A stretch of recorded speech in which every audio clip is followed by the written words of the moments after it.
बहुत बहुत समय पहले जब सृष्टि की रचना प्रारंभ हुई थी, तब भगवान ब्रह्मा जी ने अपने मानस पुत्रों से संसार की रचना आगे बढ़ाई।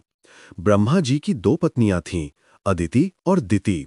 अदिति से उत्पन्न हुए देवता, देवगण और दिति से उत्पन्न हुए असुर, दानव। दोनों एक ही पिता की संतान होते हुए भी उनके स्वभाव में जमीन आसमान का अंतर था।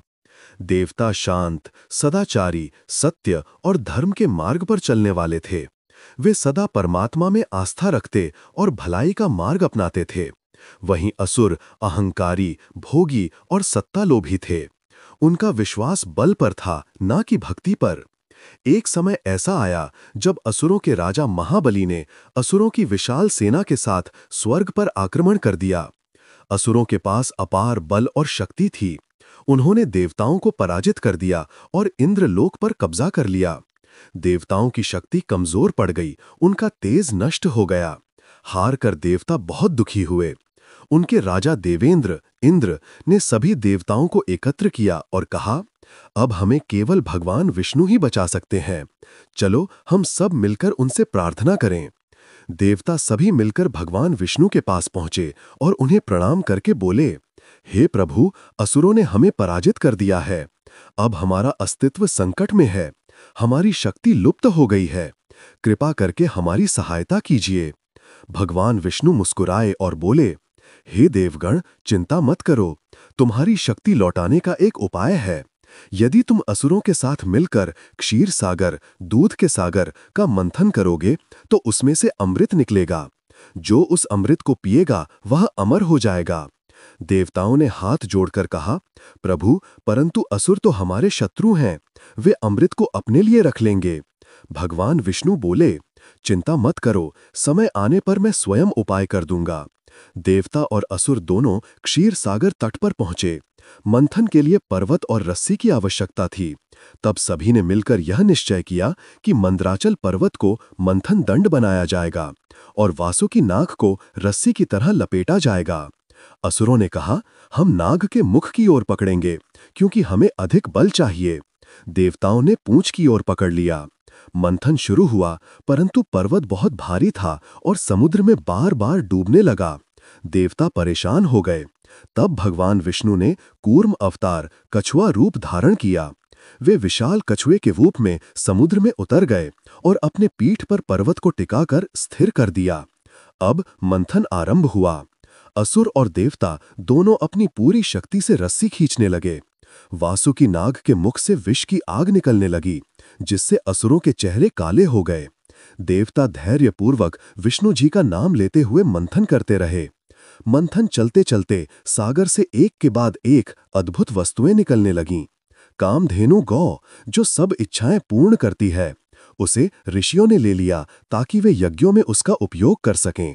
उच्चैश्रवा घोड़ा, अद्वितीय श्वेत अश्व, इसे इंद्रदेव ने लिया। ऐरावत हाथी, विशाल और बलशाली, वह भी इंद्र को प्राप्त हुआ। कल्प वृक्ष, जो मन की इच्छाएं पूरी करता है, उसे देवताओं ने स्वर्ग में स्थापित किया। अप्सराएं, अनेक सुंदर देवांगनाएं प्रकट हुईं। वे स्वर्ग की शोभा बढ़ाने लगीं। लक्ष्मी देवी, जब वे निकलीं तो सभी ओर प्रकाश फैल गया। उन्होंने भगवान विष्णु को पति रूप में स्वीकार किया। चंद्रमा, शीतल और सुंदर, जिसे भगवान शिव ने अपने मस्तक पर धारण किया। और अंत में निकला हलाहल विष। जब वह विष निकला तो उसकी ज्वाला से तीनों लोक जलने लगे। देवता और असुर दोनों भयभीत हो उठे। वह विष इतना घातक था कि ब्रह्मा विष्णु तक उसे संभाल नहीं पाए। तब सब भगवान शिव शंकर के पास गए और विनती करने लगे, हे देवों के देव महादेव, कृपा करके हमें इस विष से बचाइए। यह संपूर्ण सृष्टि को नष्ट कर देगा। भगवान शिव ने दया भाव से वह विष अपने हाथों में लिया और पी लिया। पार्वती जी ने उनके कंठ पर हाथ रख दिया ताकि विष नीचे ना जाए।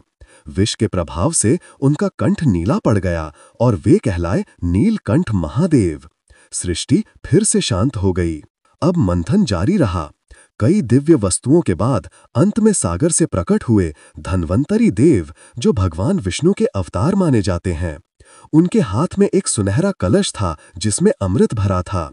जैसे ही असुरों ने वह कलश देखा, उनकी आंखों में लालच भर गया। वे धन्वंतरी के हाथ से कलश छीनकर भाग गए। अब असुरों के बीच झगड़ा होने लगा।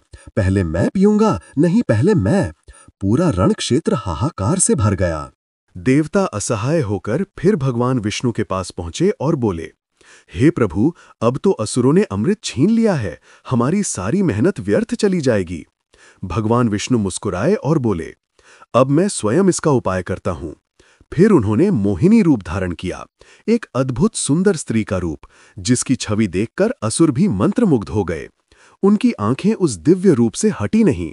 मोहिनी ने मीठे स्वर में कहा, हे असुरों, तुम आपस में झगड़ो मत, मैं अमृत बांट दूंगी, लेकिन जो मैं कहूं वही करना होगा। असुर उस सुंदर रूप पर मोहित हो गए और बोले, ठीक है देवी, हम वही करेंगे जो आप कहेंगी। फिर मोहिनी ने देवताओं और असुरों को दो पंक्तियों में बैठा दिया। वह अमृत बांटने लगी, परंतु उसने छलपूर्वक अमृत केवल देवताओं को दिया और असुरों के हाथ खाली रह गए। असुर इतने मोहित थे कि उन्हें कुछ समझ ही न आया। लेकिन एक असुर था, स्वरभानु। उसने देवता का रूप धारण कर देवों की पंक्ति में बैठकर अमृत पी लिया। जैसे ही अमृत उसके मुख में गया, सूर्य और चंद्रमा ने उसे पहचान लिया और भगवान विष्णु को संकेत किया। भगवान विष्णु ने तुरंत सुदर्शन चक्र से उसका सिर काट दिया, परंतु क्योंकि उसने अमृत पी लिया था, इसलिए वो मरा नहीं।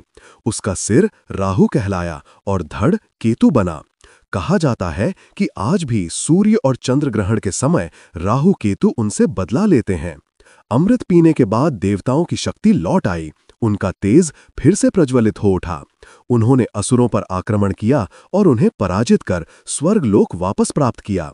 भगवान विष्णु ने मोहिनी रूप त्याग कर सभी देवताओं को आशीर्वाद दिया और बोले, यह मंथन केवल अमृत पाने का नहीं, बल्कि यह ज्ञान का प्रतीक है कि जब तक अच्छाई और बुराई दोनों मिलकर प्रयास नहीं करते, तब तक सृष्टि का संतुलन नहीं बनता। अगर आपको यह वीडियो पसंद आया हो तो लाइक करें, शेयर करें और चैनल वीडियो ऑफ हिस्ट्री को सब्सक्राइब करें, ताकि ऐसे ही इतिहास से जुड़े रोचक किस्से आप तक पहुंचते रहें।